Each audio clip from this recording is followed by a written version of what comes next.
ये बात है गांव भोलापुर की, जहां उत्तम नाम का एक हलवाई रहता था। उत्तम गांव के ही एक ढाबे पर काम किया करता था, जिसका मालिक था कुलदीप। अरे अरे, इतने धीरे काम क्यों कर रहे हो? मालिक, मेरी थोड़ी तबीयत खराब है, इसीलिए दिक्कत हो रही है। अबे तो घर बैठ जा। कुछ दिनों में होली आने वाली है, तो ग्राहकों की भीड़ भी बढ़ने वाली है। तो उन्हें क्या खाली हाथे रखेगा है?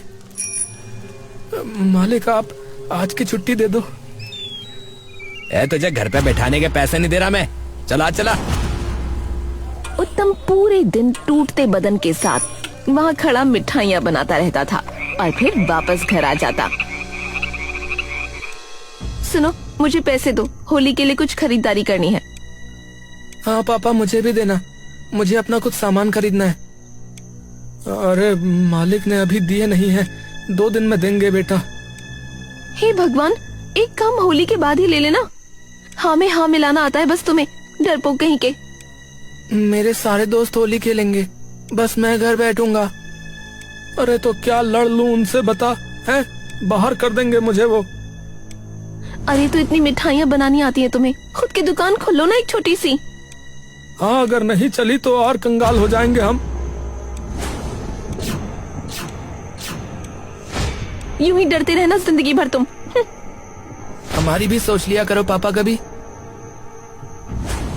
अगले दिन उत्तम की तबीयत अब और ज्यादा खराब हो जाती है।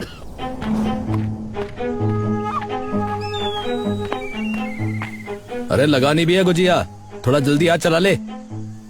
जी जी। उत्तम फटाफट सारा काम करने लगता है, लेकिन जल्दी जल्दी में वो गुजिया के खोए में नमक डाल देता है और उसे गुजिया में डालकर तल देता है। कुछ देर बाद अरे क्या समझ रखा है हमें भाई? अरे क्या हो गया भाई साहब? अरे इतना सारा नमक क्यों डाला हुआ है गुजिया में आपने? अरे क्या कह रहे हो भाई साहब?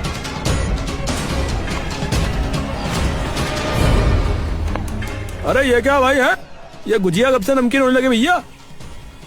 अरे भैया पैसे वापस दो हमारे, हमें नहीं पता। कुलदीप उन गुजियाओं को चख कर देखता है और उसका दिमाग गुस्से से भर जाता है। हाँ भैया, पैसे वापस करो। कुलदीप एक एक करके सबके पैसे वापस करता है।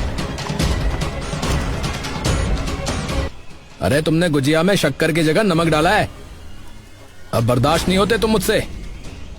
अरे पर हुआ क्या मालिक? तूने गुजिया में शक्कर की जगह नमक डाला है। हे भगवान, ये क्या हो गया? अब बहुत हो गया, अब बर्दाश्त नहीं होता मुझसे। तो निकल यहाँ से, वरना तो तू मेरी दुकान ही बंद करवा देगा। चल निकल यहाँ से। कुलदीप उत्तम को दुकान से निकाल देता है। अब क्या करूंगा? चेतना तो मुझे छोड़ के बच्चों के साथ अपने मायके चली जाएगी। उत्तम मुंह लटकाए वापस अपने घर जा रहा होता है कि तभी बीच रास्ते में उसे अपना दोस्त लोकेश मिल जाता है। अरे उत्तम भाई, क्या हाल है? अरे बस क्या बताऊं यार। है? अरे बता तो पहले, क्या हुआ? उत्तम लोकेश को सारी बात बताता है। अरे उत्तम भाई, पैसे का जुगाड़ बताऊं? अरे कैसा जुगाड़? अरे बता दूंगा यार, लेकिन ये बात जो है ना, वो हम दोनों के बीच में ही रहनी चाहिए भाई है। अरे यार, मैं क्यों किसी को बताऊंगा भला? है तो आ फिर मेरे साथ आ। लोकेश तभी उत्तम को एक सुनसान सी जगह ले जाता है, जहाँ एक पुरानी फैक्ट्री होती है। अरे भाई, ये कहाँ ले आया तू भाई? लोकेश उत्तम को उस फैक्ट्री के अंदर ले जाता है, जहाँ कई सारे लोग खड़े होते हैं। अरे ये किसे लेके आ गया रे? दोस्त है भाई मेरा। तो क्यों लाए हो? काम ढूंढ रहा है भाई, तो ये मदद कर सकता है आपके धंधे में। ठीक है, इसे अंदर दिखा जाके माल। लोकेश तभी उत्तम को अपने साथ उस फैक्ट्री के एक कमरे में ले जाता है। उत्तम उस कमरे को देखकर डर से कांप जाता है। अरे भाई, ये कहाँ ले आए तुम? अरे डर क्यों रहा है? और बस इस गुप्त सामान का काम है जो करना है। अरे मैं कैसे बेचूंगा भाई? अरे कैसी बात कर रहे हो भाई? अरे हमेशा के लिए करने को कौन कह रहा है? अरे जब अपनी दुकान के लिए पैसे हो जाए तो छोड़ दियो। उत्तम कुछ नहीं बोलता। अरे भाई तू मेरा दोस्त नहीं भाई है भाई। हाँ अरे सिर्फ 1 महीने में तू इससे इतने पैसे कमा लेगा कि तूने सोची भी नहीं होगी। हाँ लोकेश और उत्तम दोनों बाहर चले जाते हैं। अरे देख लिया क्या? जी जी। नाम क्या है तेरा? उत्तम। उत्तम बाबू, याद रखना, अगर यहाँ गड़बड़ हुई तो दिक्कत हो जाएगी, तो सोच के करना जो करो। उत्तम ये सुनते ही घबरा जाता है और लोकेश को पीछे की ओर खींच लेता है। भाई ये मैं नहीं कर पाऊंगा, मेरे बस की नहीं लग रही। क्यों, क्या हुआ? कुछ नहीं भाई, बस थोड़ा डरा हुआ है बस। भाई साहब मैं कैसे करूंगा ये काम? अरे काम दाम कभी किया है किसी चीज का है? वो मिठाई वगैरह बनाता था। ये तो सबसे सही है, एक दुकान खोल लो मिठाइयों की और पीछे से ये भी बेचता रहियो।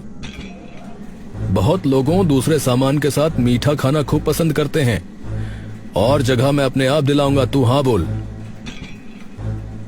मैं वो अबे घर जा और आराम से सोच, और हाँ गलती से भी आज जो देखा वो बता मत दियो किसी को, समझा? लोकेश तभी उत्तम को वहाँ से सीधा उसके घर ले जाता है। अरे लोकेश। नमस्ते भाभी। नमस्ते। और तुम्हें क्या हुआ? तुम्हारी क्यों हवाइयाँ उड़ी पड़ी हैं? हे भगवान, क्या हो गया इन्हें? लोकेश चेतना को सारी बात बता देता है। अरे अब तुम ही बताओ कि क्या ये सही है?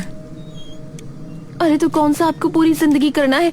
बस कुछ महीने करना है, और जब अपनी दुकान खोलने के पैसे हो जाए तो मत करना। अरे पर ये गलत है भाई। अरे तो जो रोज तुम्हारे साथ हुआ वो ठीक है क्या? 3 साल से आप वहाँ काम करते थे और बस एक गलती की और ऐसे उन्होंने बाहर निकाल दिया जैसे आप कुछ थे ही नहीं। होली तक मनाने के पैसे नहीं है हमारे पास। अरे हमने 2 साल से एक कपड़ा तक नहीं खरीदा, तो वो ठीक है। और जो ये रईस घूम रहे हैं, तुम्हें क्या लगता है वो नहीं करते ये सब?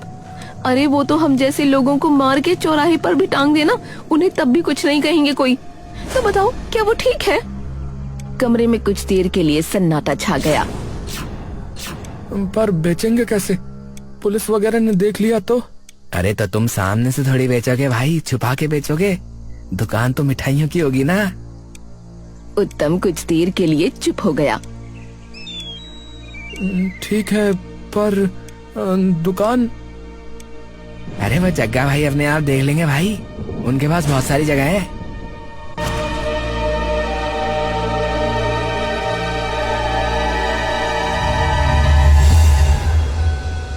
ए भाई, हो गया इंतजाम तुम्हारी दुकान का भाई। क्या क्या सच में? हाँ चलो आओ, आप दोनों को दिखाता हूँ, चलो। ये तो सही है। हाँ, और भाभी मिठाइयाँ वगैरह बनाने के लिए तो बर्तन घर वाले ही इस्तेमाल कर सकते हैं। हाँ हाँ, और क्या? फिर शुरू कब से करना है?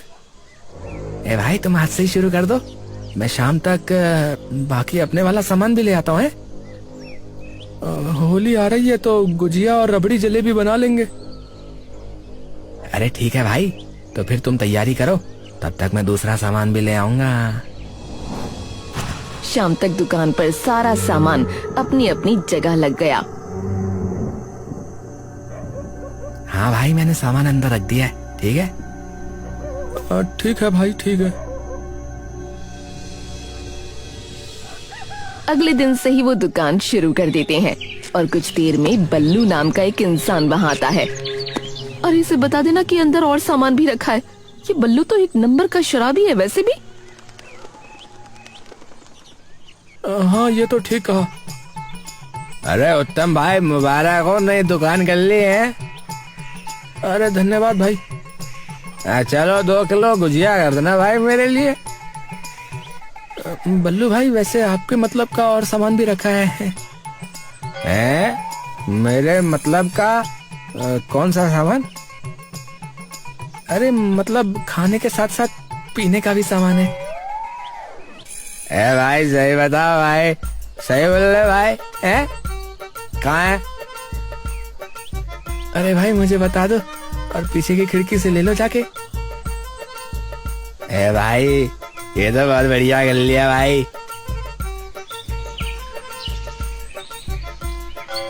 अरे जाओ ले लो, मैं ले आता हूँ पीछे।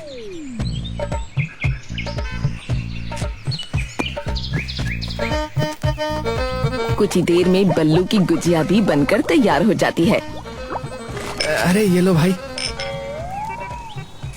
भाई मौज कर दी आज तो आपने। अरे कोई दिक्कत नहीं है भाई, अगर और किसी को जरूरत हो तो उन्हें भी बता देना है। अरे भाई शाम तक तुम देखना भाई, शाम तक कैसी लाइन लगती है तुम्हारी इस दुकान के बाहर। ठीक है भाई, बता देना। और शाम तक बल्लू की बात सच हो जाती है। दुकान के बाहर इकट्ठा हो जाते हैं और रात तक दुकान का सारा सामान खत्म हो जाता है। तभी लोकेश वहाँ आता है। हाँ भाई, कैसा रहा? अरे भैया बहुत बढ़िया। और लोकेश यार, तू है यार मेरा सच्चा दोस्त यार, तूने बचा लिया भाई मुझे। और हाँ, तेरा सारा सामान खत्म हो चुका है तो कल और लेके आना पड़ेगा। अरे हाँ भाई, अरे वो तो मैं अपने आप ही ले आऊंगा, तू उसकी चिंता मत कर। है कुछ दिन दुकान पर जमकर बिक्री होती है, लेकिन एक दिन अरे भाई मेरा काम करो पहले। तभी गांव का रहने वाला माधव विपुल को साइड कर देता है। मैं पहले आया था तो मुझे मिलेगा पहले। माधव और विपुल में तभी जिद बहस शुरू हो जाती है।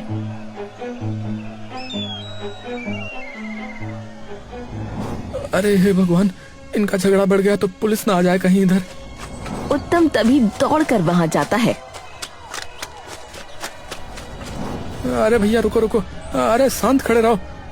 विपुल और माधव अलग खड़े हो जाते हैं और उत्तम दोनों को उनका सामान देकर वहां से भेज देता है। कभी कभार लगता है कि कुछ गलत तो नहीं कर रहे हम। आज तो चलो मैं था, कल को पी के कोई बाहर लड़ पड़ा और भगवान न करे बात बढ़ गई तो। अरे तुम इतना मत सोचो आज के बारे में, ये सब तो काम धंधे में होता ही रहता है। अगर तुम उन्हें नहीं दोगे सामान तो वो कहीं और से ले लेंगे। हाँ बात तो तुम्हारी वैसे सही है।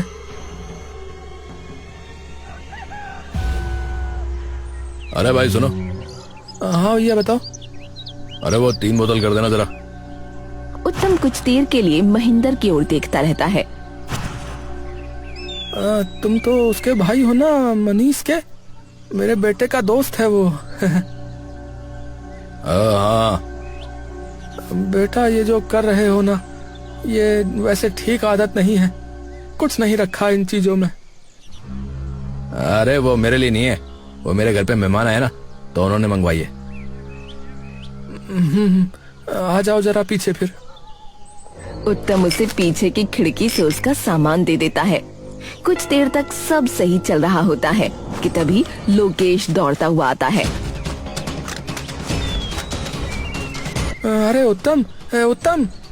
अरे लोकेश, अरे क्या हुआ भैया? अरे वो मुझे नंदू पड़ा मिला था रास्ते में।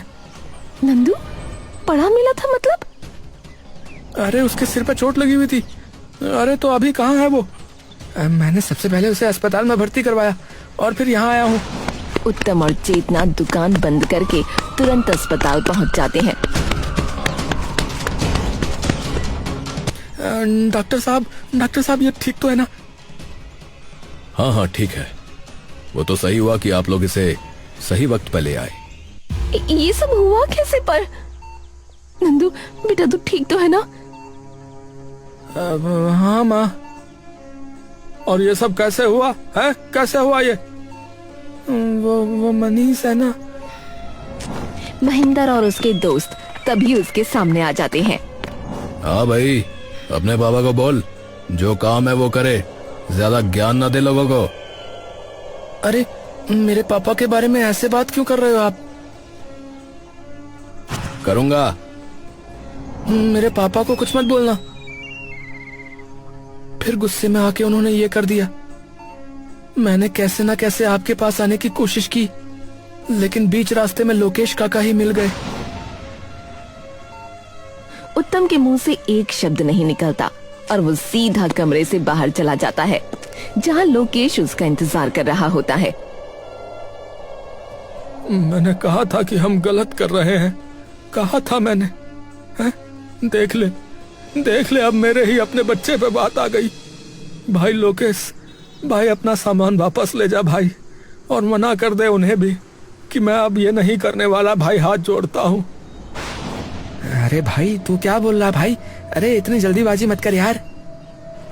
अरे नहीं भाई, हो गया मेरा भाई, अब नहीं। अरे भाई तू तो बिगड़ ही गया। अच्छा ठीक है, मैं देखता हूँ। कुछ देर में उत्तम और चेतना नंदू को लेकर वापस अपने घर आते हैं। अगले दिन चेतना और उत्तम घर पर बैठे होते हैं कि तभी उनके दरवाजे पर जोर से दस्तक होती है। चेतना जाकर दरवाजा खोलती है। तभी उत्तम देखता है कि सामने जग्गा अपने गुंडों के साथ खड़ा है। अरे आप कौन हैं? अरे अपने पति से पूछ।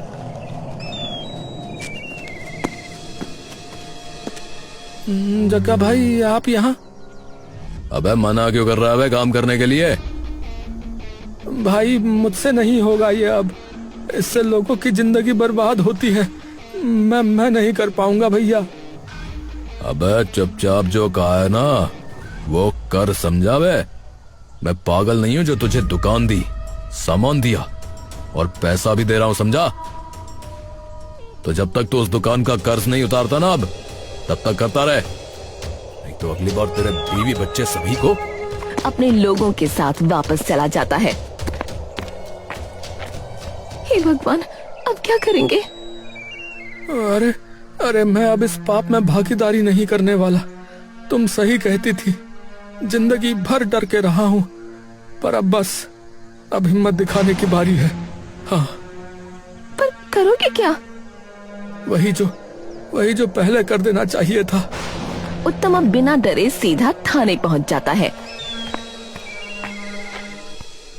इंस्पेक्टर साहब, एक रिपोर्ट दर्ज करानी है। हाँ जी बताइए, किसकी? अपनी और जग्गा की। ये सुनकर थाने के सभी लोग चौंक जाते हैं। जग्गा? जी। उत्तम सारी बात उन्हें बता देता है। रे बड़ी हिम्मत है भाई, सच में बड़ी हिम्मत है थारे में। मैं सब बता दूंगा।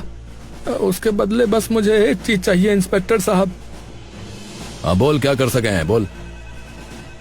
मेरी बीवी बच्चों को उनसे बहुत खतरा है साहब, और वो हमें आज सुबह धमकी भी देकर गए हैं। तो बस आप उनकी सुरक्षा का कुछ प्रबंध कर दीजिए जब तक मैं वहां ना हूं।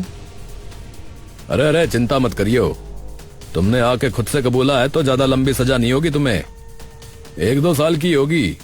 तब तक के लिए मैं अपने कुछ हवलदारों को तुम्हारे घर के बाहर खड़ा कर दूंगा, ठीक हो लिया? जी साहब, बहुत बहुत धन्यवाद। हवलदार उत्तम को जेल में ले जाते हैं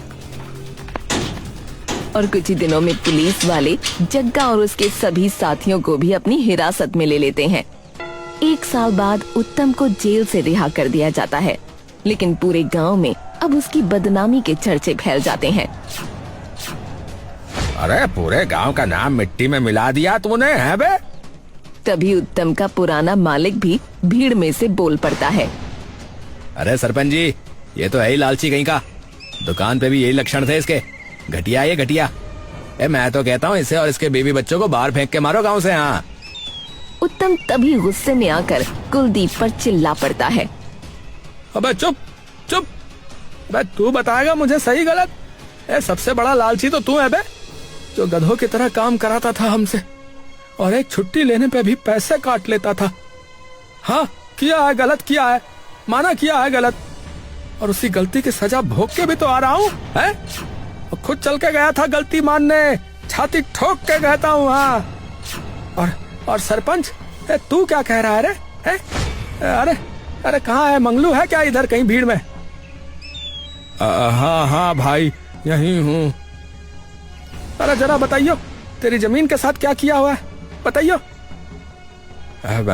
जमींदार ने कब्जा कर लिया भैया।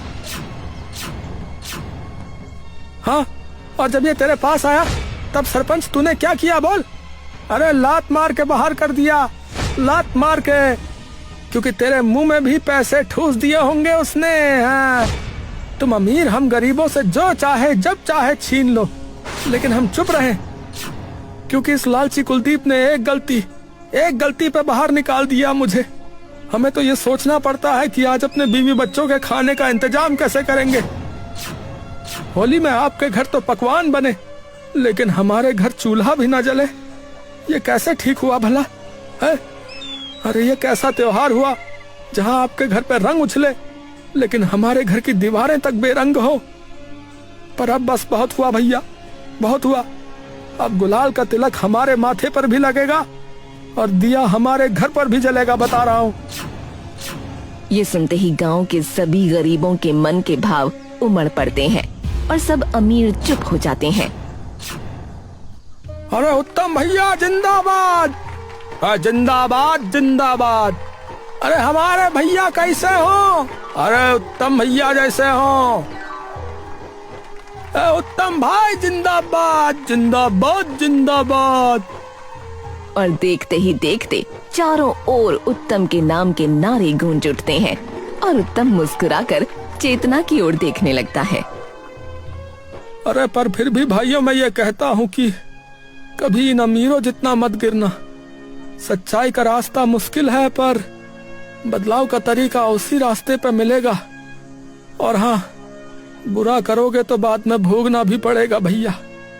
तो बस ईमानदारी से चलते जाओ भैया, बाकी राम जी सबका भला करें।